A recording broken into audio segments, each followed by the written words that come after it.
कैसे हो दोस्तों? क्या आपने कभी सोचा है कि अगर बारिश वक्त पर न हो, गर्मी बेकाबू हो जाए और जमीन बंजर पड़ जाए तो भारत की रोटी कौन उगाएगा? भारत के गांव में जहां किसान धरती मां को सींचते हैं अपने पसीने से, आज वही किसान जलवायु की मार से कराह रहे हैं। सिर्फ एक पर्यावरण संकट नहीं है ये, बल्कि एक कृषि आपदा है जिसका असर धीरे धीरे हमारी और आपकी थाली पर पड़ने वाला है। भारत एक कृषि प्रधान देश है जहां 55% से भी ज्यादा लोग कृषि पर निर्भर हैं। हमारे देश में रब्बी, खरीफ, जायद और बसंत जैसे 4 बड़े फसल उगाए जाते हैं जो पूरी तरीके से मौसम पर निर्भर होते हैं। अब मौसम का मिजाज लगभग बदल सा ही गया है। जलवायु में परिवर्तन मतलब धरती के तापमान और मौसम में लंबे समय तक चल रहे बदलाव के कारण होता है। इसका कारण है ग्रीन हाउस गैसों में बढ़ोतरी, जंगलों की कटाई, जीवाश्म ईंधन का अत्यधिक प्रयोग और अनियंत्रित शहरीकरण। इसका नतीजा है तापमान में वृद्धि, अनियमित बारिश, सूखा, बाढ़, तूफान और चक्रवात जैसे आपदाएं। तापमान बढ़ने से गेहूं और धान की फसलों में भारी गिरावट देखने को मिलती है। दाने पूरी तरीके से बन नहीं पाते हैं।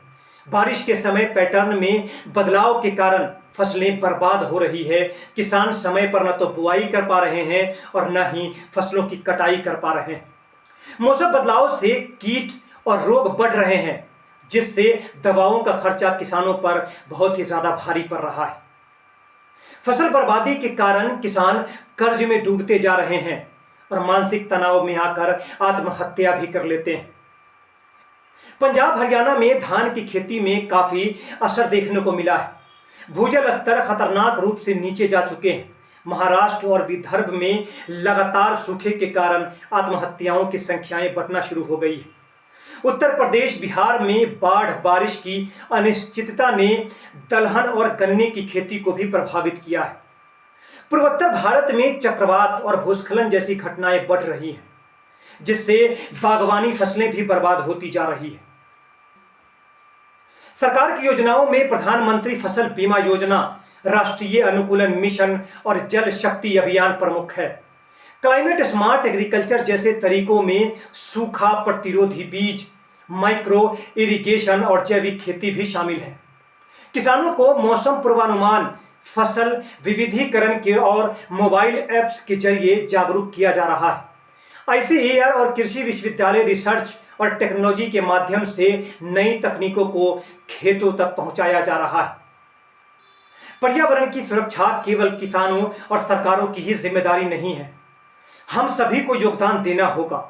हमें चाहिए कि हम प्लास्टिक का उपयोग कम करें, ज्यादा पेड़ लगाएं, ऊर्जा की बचत करें और लोकल व मौसमी चीजें खाएं।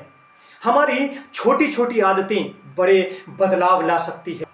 हर सुबह एक किसान खेत में मेहनत करता है ताकि हम चैन से खाना खा सकें, लेकिन अब वो खुद भूख और डर में जी रहे हैं। अगर हमने आज जलवायु परिवर्तन को गंभीरता से नहीं लिया तो कल हमारी थाली में सिर्फ खालीपन होगा। यह कहानी सिर्फ ग्लेशियर को पिघलने की नहीं है, बल्कि किसान के सपनों को भी पिघलने की है। अगर भारत को बचाना है तो पहले खेती को बचाना होगा और खेती को बचाने के लिए जलवायु को संवारना होगा। समय अब भी है, लेकिन बहुत कम। दोस्तों, ये वीडियो मैं अभी इसलिए बना रहा हूं क्योंकि मैंने किसान से मुलाकात की है और खेतों में जाकर मैंने उनके फसलों को भी देखा है। बिहार में अभी मक्का फसल के तैयारी का वक्त है, उसे सिल किया जा रहा है खेतों से निकालकर। लेकिन मक्के के एक एक पेड़ में लगभग 50% तक ही दाने हैं। कई में 50% से कुछ ज़्यादा हैं, किसी किसी में पूरे हैं, लेकिन मोस्ट ऑफ द में 50% तक ही दाने अवेलेबल हैं। ऐसे में किसान बहुत ही ज़्यादा परेशान हो चुके हैं कि आखिर मक्के में दाना सही ढंग से आया क्यों नहीं। जितनी लागत उनकी उस खेती के फसल में है, उतने भी नहीं उसे निकल पा रहे हैं। तो दोस्तों, हम सबको तैयार रहना होगा, हमारी सरकार को सोचना पड़ेगा, क्योंकि अगर ऐसे चलता रहा तो एक दिन हम सब की थाली में खालीपन के अलावा और कुछ नहीं होगा। अगर यह वीडियो आपको जानकारी पूर्ण लगा हो तो इसे शेयर करें, किसानों की आवाज़ बने और जलवायु परिवर्तन को लेकर जागरूकता फैलाएं। और जाते जाते इस वीडियो को सब्सक्राइब ज़रूर कीजिएगा और कमेंट भी कीजिएगा।